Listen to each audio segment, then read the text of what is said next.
Looking to buy your first home in 2026 and you don't want to make some rookie, maybe even tragic mistakes? Let's talk about 5 things that first time home buyers should know heading into it just so they can be prepared. Because let me tell you, the process of buying a home will reward preparation and it will absolutely punish assumptions.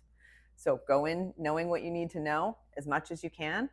Have a trusted advisor, a real estate agent like myself to help you, and things will go much more smoothly. Okay, so let's get into those 5 things now.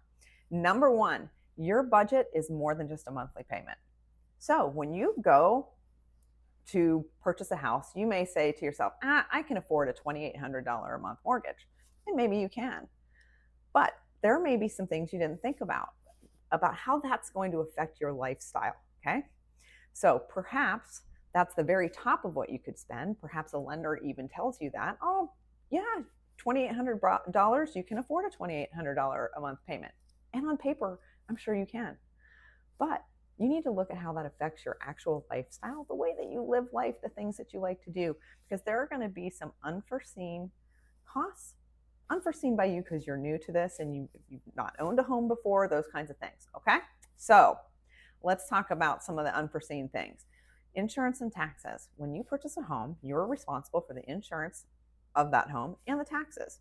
A lot of times that's rolled up into your monthly payment, but sometimes it's not.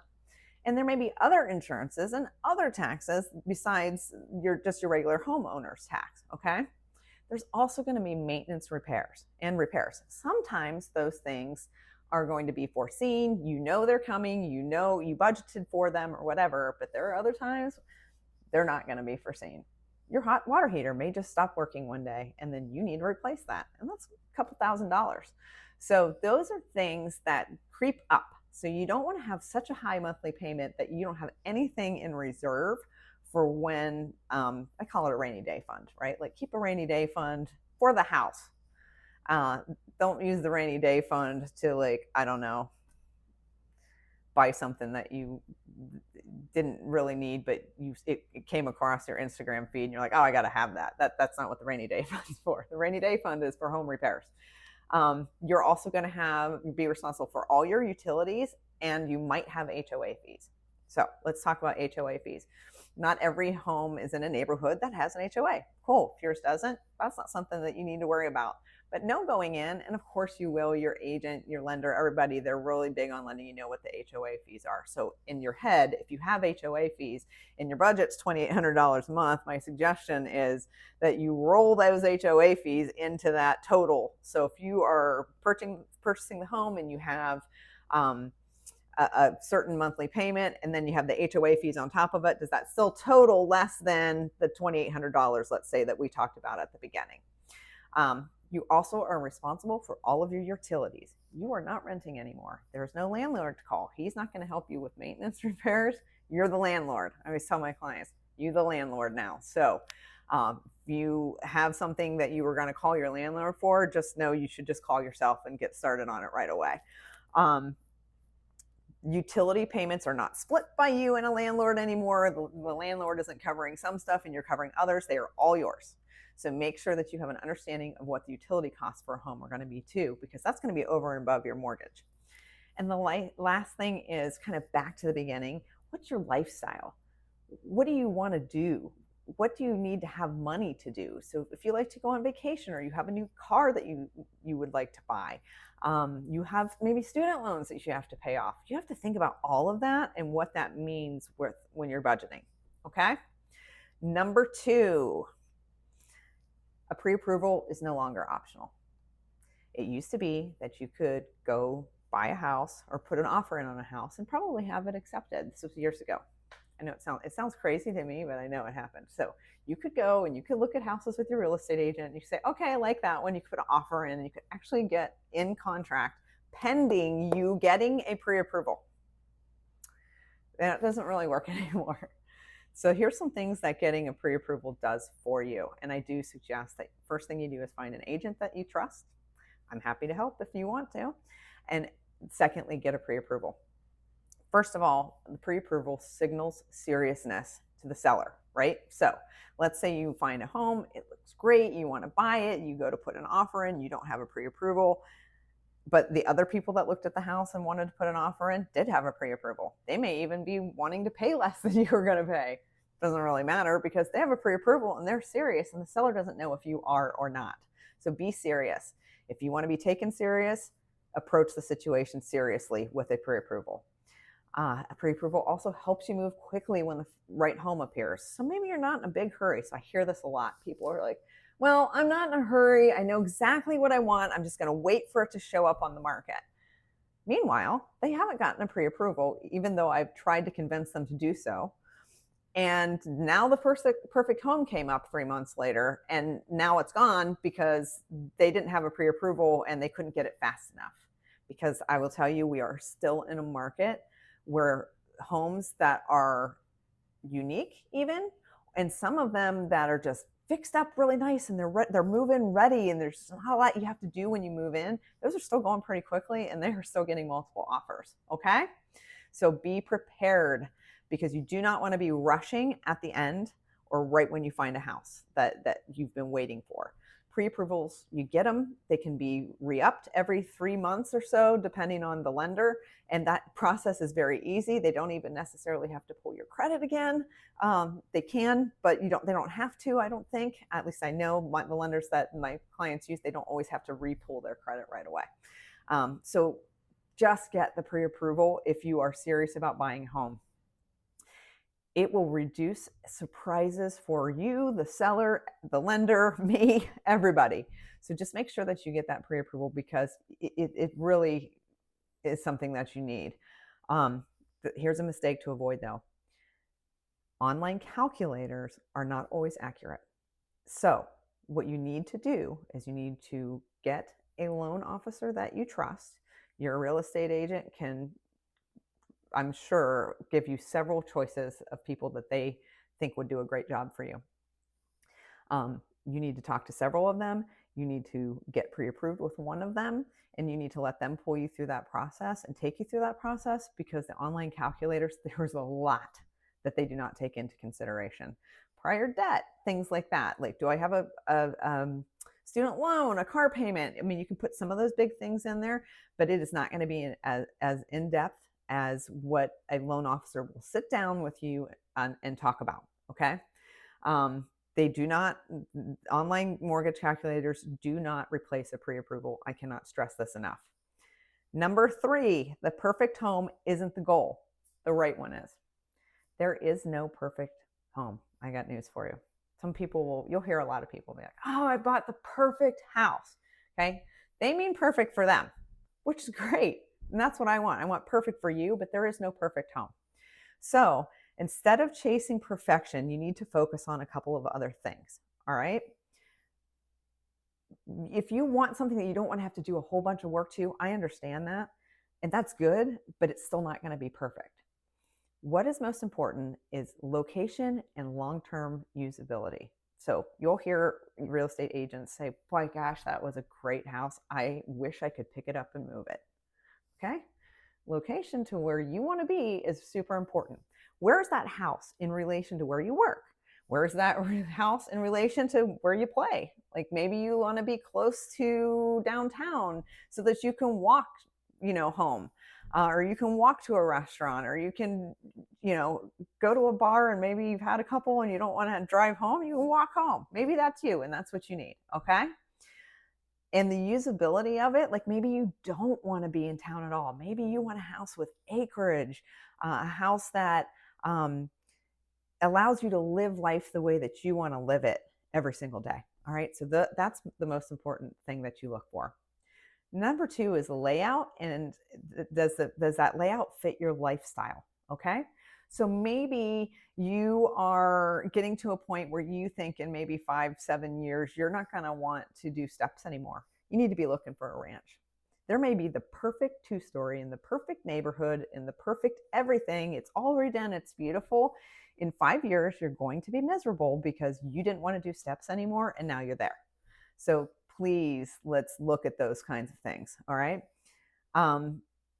We also want to be looking at features you can easily change. Okay. So let's give an example here.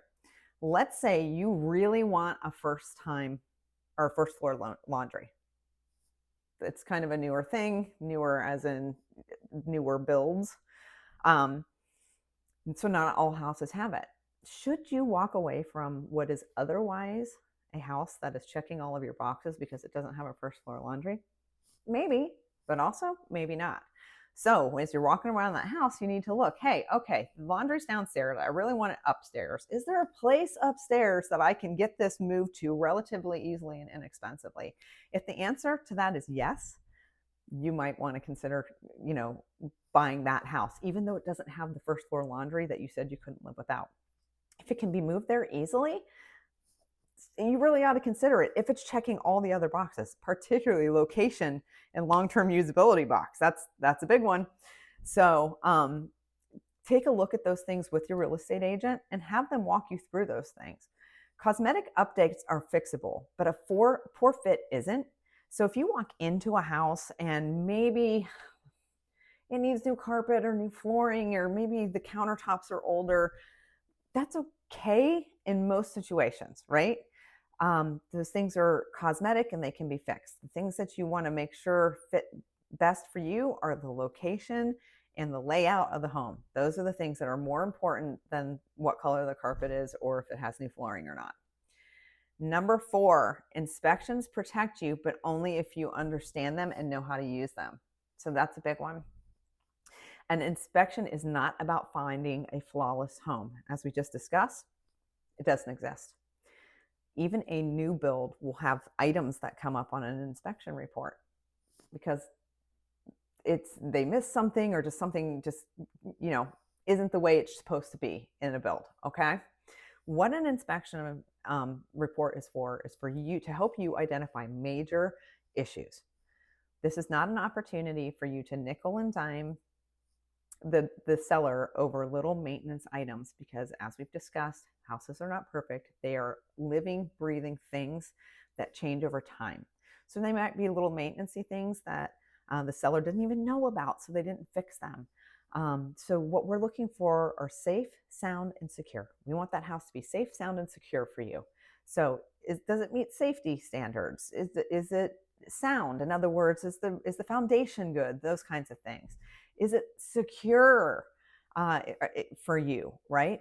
So these are the things that we want to make sure are all good on the inspection report. So for instance, let's say we were looking at a house and the seller said in the listing, and you knew it, and we saw it, and I pointed it out when we got there, that the roof was old and it was going to need replaced very soon. You knew that going in, but then the inspector confirms what we all already knew. The house needs a new roof pretty soon. That is not now an opportunity for you to go back and say, okay, I want $20,000 off the price of the house because the roof needs to be replaced. Trust and believe the seller already had that house priced for needing a new roof.